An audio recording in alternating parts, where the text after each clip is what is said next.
When I was around 8 years old, I think, maybe 9 years old, either third or fourth grade, we had an unusually heavy snowfall followed by a lot of rain in the spring. And it led to these vast, vast pools of water that this story really focuses on. Before I tell you about that, a little bit of background. So some of you know that I grew up in a subdivision that was called the Hills of Delafield, and it was officially within the township of Delafield, but it was actually closer to the village of Wales, and it was, pretty country. We were off of a state highway. It was old land that was originally either forest or meadow or farmland, and whoever owned it had sold it off to developers in the early 70s. And if you know anything about the economics of the time, you know that things were not great economically in the 1970s in the United States. And so, there wasn't a lot of people moving into this subdivision. We were actually the second family to move in, and it took a while before, in this gigantic subdivision with all this land, it took quite a while before there were more than 5, 6 families actually there. It was years and years, right? So by the time that I was in third grade, we had quite a few neighbors. It was starting to fill in quite a bit. There were a lot of kids my own age or my sister's age on our street. And you got to know these kids, not just because you were neighbors and your parents would all hang out together, but because you all got onto the same buses to go to Wales Elementary, which is where we went to school. So a lot of us were into, hiking around and riding our bikes and playing war, spying on each other, making forts. A lot of us were into fishing. Quite a few other people were into hunting.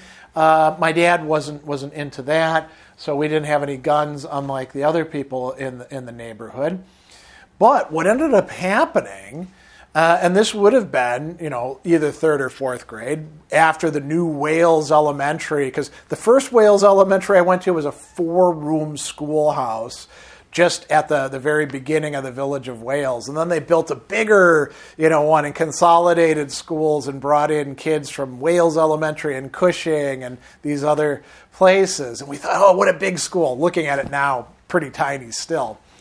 So, it kept raining and raining, and the snow melted. And the subdivision that we lived in, it's pretty hilly.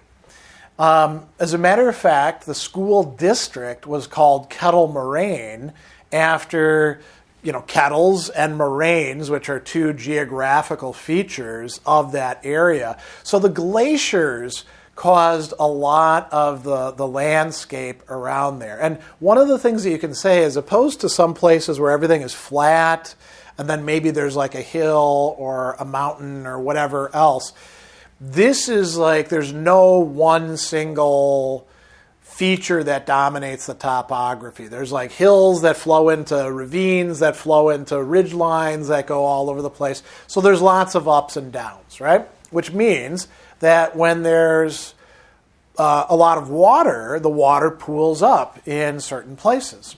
And at least on our part of Glacier Pass, which is the road that we lived on, most of the houses were all on like 1 or 2 acre plots, and the house would be set off from Glacier Pass, the road, so there'd be a driveway. And then behind the houses, the ground went downward, into kind of like a depression, and it ended with like a wooded area, wood or grasslands or stuff like that, which then went up a big hill.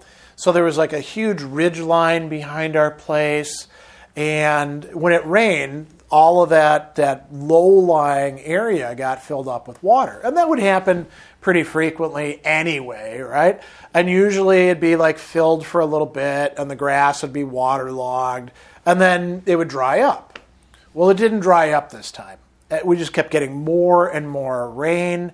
And what ended up happening, so we had these drainage ditches in front of our houses at the very edge of the property by the road.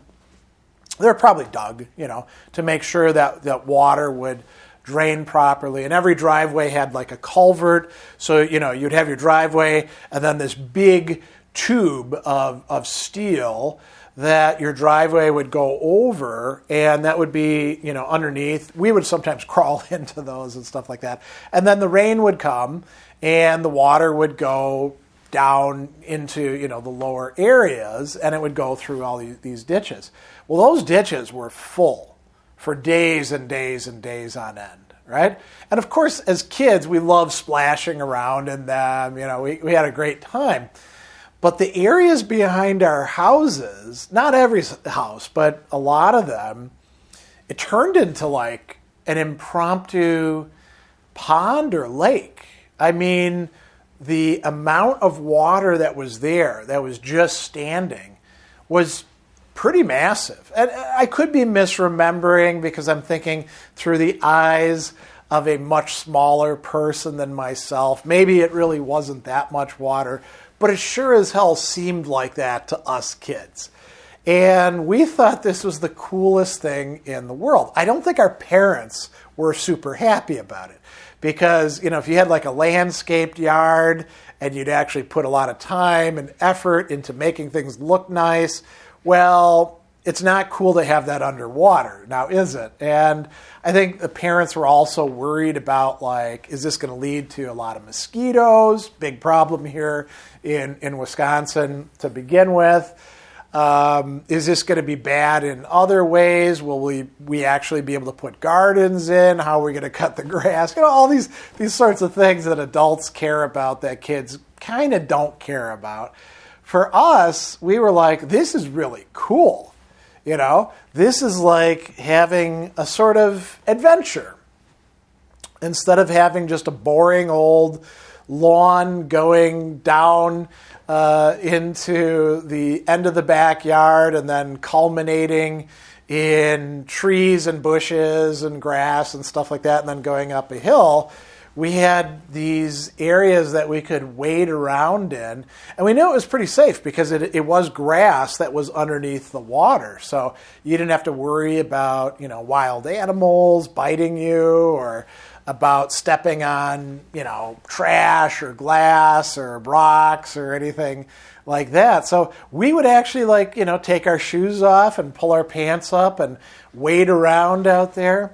And it got to the point, because it went on for a month at least, where some of us kids who were into fishing, we started putting together plans.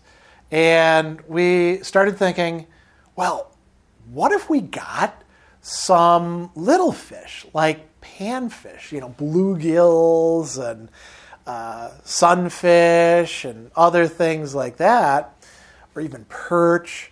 And we caught them in the local lakes and streams, and then we brought them back in buckets, and we let them go in these ponds, because maybe these ponds will be here forever, right? We didn't actually end up doing that, but we talked it through quite a bit. Wouldn't that be cool? We'd have our own little private fishing place, and we could just walk out of our back door with our fishing rods and just, spend an afternoon playing catch and release with these various panfish. Now, when we proposed that to our parents, they were not fans of that idea at all, understandably so, not just because they were not happy about their yard being submerged underwater, that was sometimes, in some cases, a couple feet deep, but also they didn't want us messing around with the fish like that. And they knew something that we kids, I think, didn't really think through well enough, that this was a temporary thing. that it was not going to always be like this. This was an unusual circumstance caused by weird weather, kind of a fluke, and sooner or later the stuff would dry up. So we never actually followed through on those plans, but we talked about it a lot. What we did do a lot of is riding our bikes around through the water. We really loved doing that. And, you would take off going as fast as you possibly could on the grass or, on the road. And then you'd go off into the drainage ditch and, your wheels would make water go everywhere. And we thought that was really cool.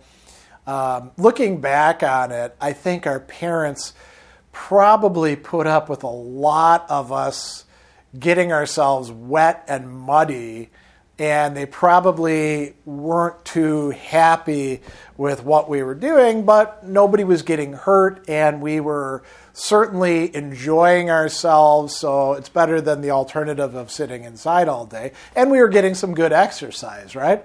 And that's the way it was for us kids back then. A lot of what we did was just being outside and doing things like, making forts and riding our bikes or riding, other things, skateboards or big wheels and hiking and sometimes getting sticks and trying to play knights, going after each other, all that sort of stuff. So having these vast, across several different properties, pools in the back of our yards was a lot of fun for us. It was kind of like having our own little new nature preserve. Now, it did make some work because we did like to go, further into the woods, and so we had to make big circuits around to find places where we could actually get to the trails that we usually spent a good bit of time playing around on and go up the hill and all of that. But it was pretty cool hanging out there. As it got warmer, the water started to recede, and I think our parents were quite relieved when that happened. I would say by late April, most of the water was gone, certainly from the ditches in front of our houses and even the places in back. And it left a big mess, of course, when it did, right? There was lots of dirt in the grass, and some of the grass had effectively died underwater and had to reseed itself and spread again. And there was a lot of mud, lots and lots and lots of mud. So lots and lots of mess, I imagine, both in the house and in terms of laundry. But, it was a lot of fun for us as kids. Pretty harmless, enjoyable. None of us got sick. None of us got hurt in any ways. So it was kind of a cool thing that just happened. And it didn't last all that long, maybe a month or two tops.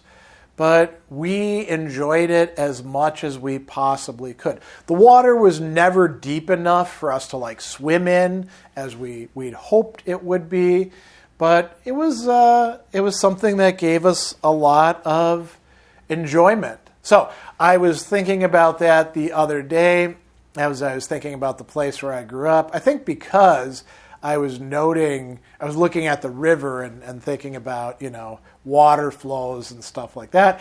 So I thought I would share that funny little story from my childhood with you. And, hopefully you enjoy hearing the story as much as I enjoy remembering and telling the story.